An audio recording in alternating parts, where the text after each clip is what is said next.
Welcome to episode 3 of the Infinity Creepy Cringe Vault. My name is Gerald. I'll be your resident storyteller for the night.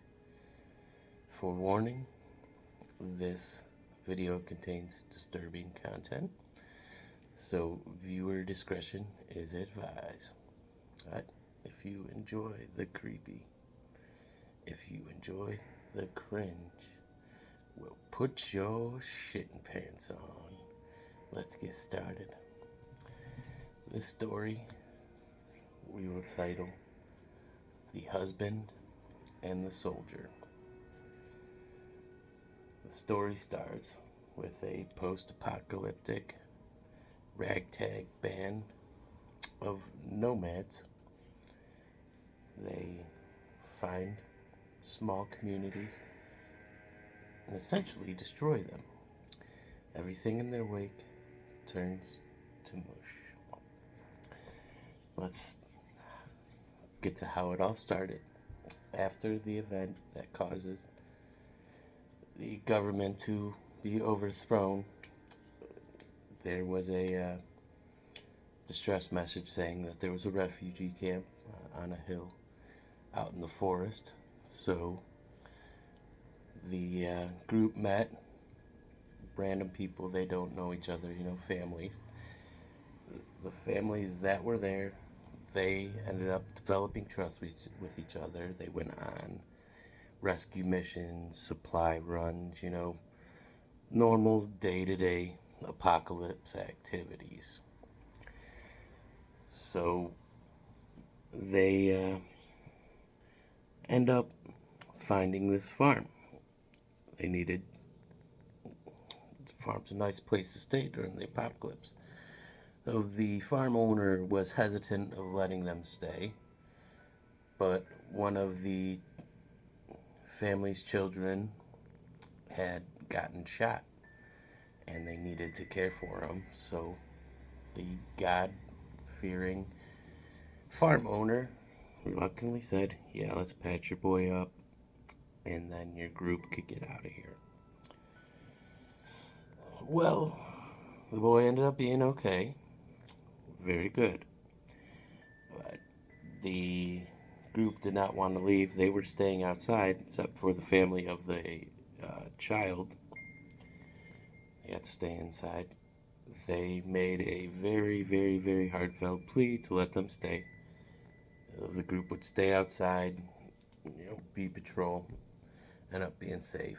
Again, reluctantly, the farm owner says, fine, you guys could stay. You didn't want them to, but they did. So during this time of supply runs and everything, one of the nomads begins an affair with the farmer's daughter. That's not a cliche, but whatever. Luckily, the farmer's daughter was, again, a God-fearing man, didn't want any trouble, wasn't going to go take a shotgun and get this guy. And let's be honest, good men are hard to find during the apocalypse. So it is what it is.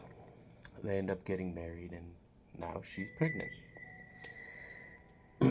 Well, one night the farm gets overrun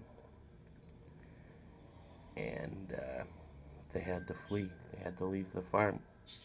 So they leave the farm in a hurry. They make it out alive. And they eventually stumble upon this very, very beautiful gated community. It has its own government, walls, water. They were self-sustaining. Just a wonderful community.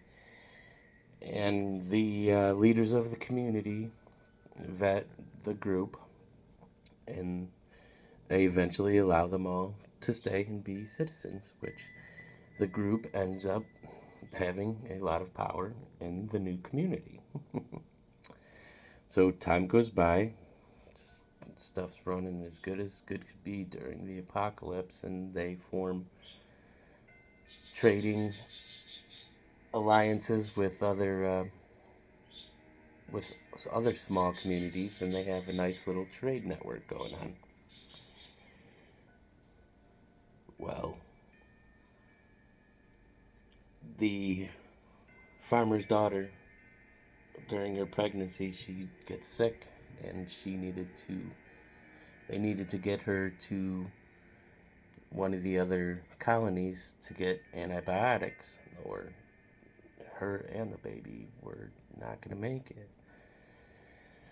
So they all hop on the RV and they make their way to the other colony. Well, they get about halfway there, and there's a group of, say, 10 to 20 people, all armed, just blocking the road. So the leader of the group gets out with his gun, and a tall, slender man from the road blocker highway robbers says, "Give us all your stuff." And everybody goes home happy. The road's open, no big deal. Well, the leader of the nomad group says, "I don't think so, buddy." But he knows he's outgunned, so he hops in the RV and he turns around. He says, "Well, we can't go this way, but if we go back around this way and take another route, we'll eventually be able to get to the colony to get the antibiotics."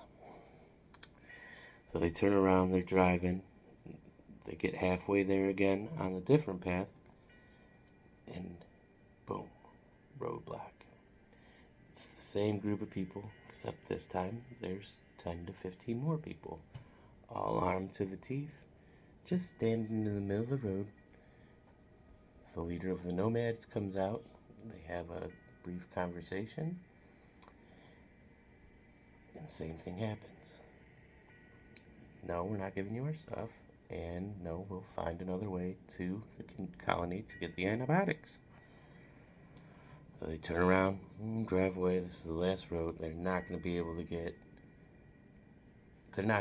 block us this time. There's no way they're going to be able to block us. So they get 3/4 away to the colony, and this time it is the roadblock of all roadblocks.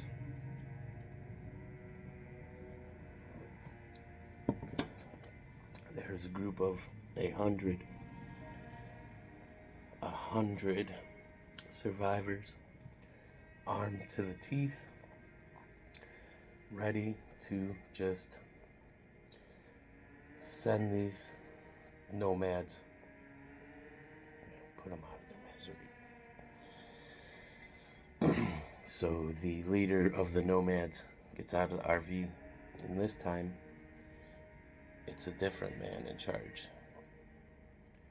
And he says, "You're going to give us all your stuff, and then we could talk how we'll proceed from there." So this big group of highway robbers, they were essentially running a protection racket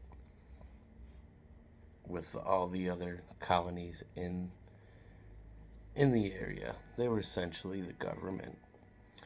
They said, "You work for us,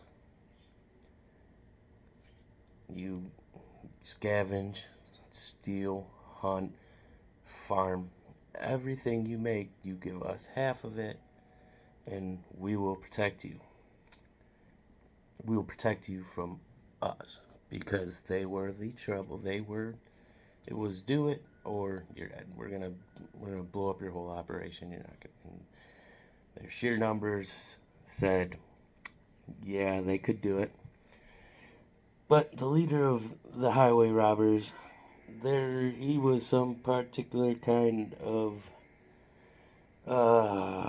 His leadership was, let's say, crass to say the least. So he wanted to set an example of how their business relationship going forward was going to run. He ordered all the members out of the RV and had them on their knees around a campfire, including the farmer's daughter. And he lays out the plan. He says, I own you. I own you guys now.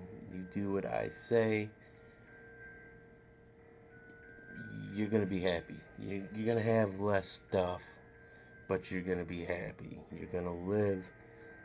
We won't bother you. But that was not enough of a point to prove. So this man, he's pacing around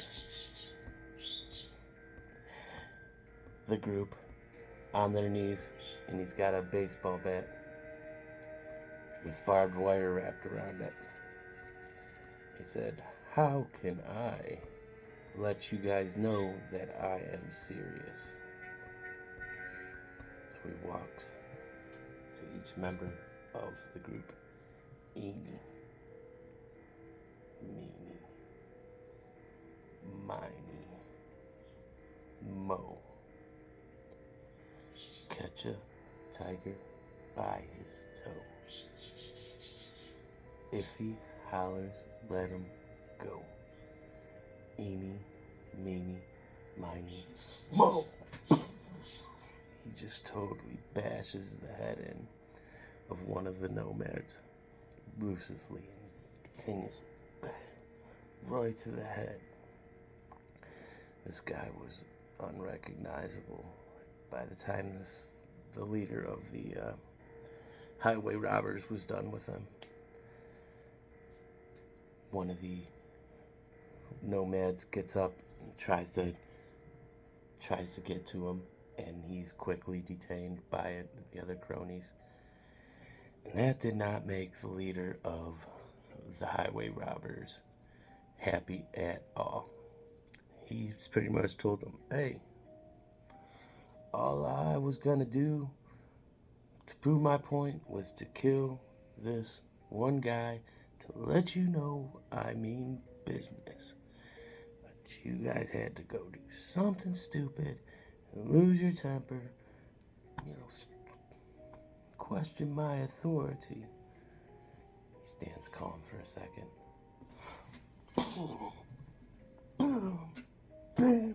He smashes another member. This time it was the biggest, strongest man of the nomads, a real valued member. Everyone's going crazy. The farmer's daughter's crying more, crying more, looking at him like, "I'm gonna kill you. She's pregnant, she's sick, she needs antibiotics." And it turns out that the first man was her husband, the father of her child.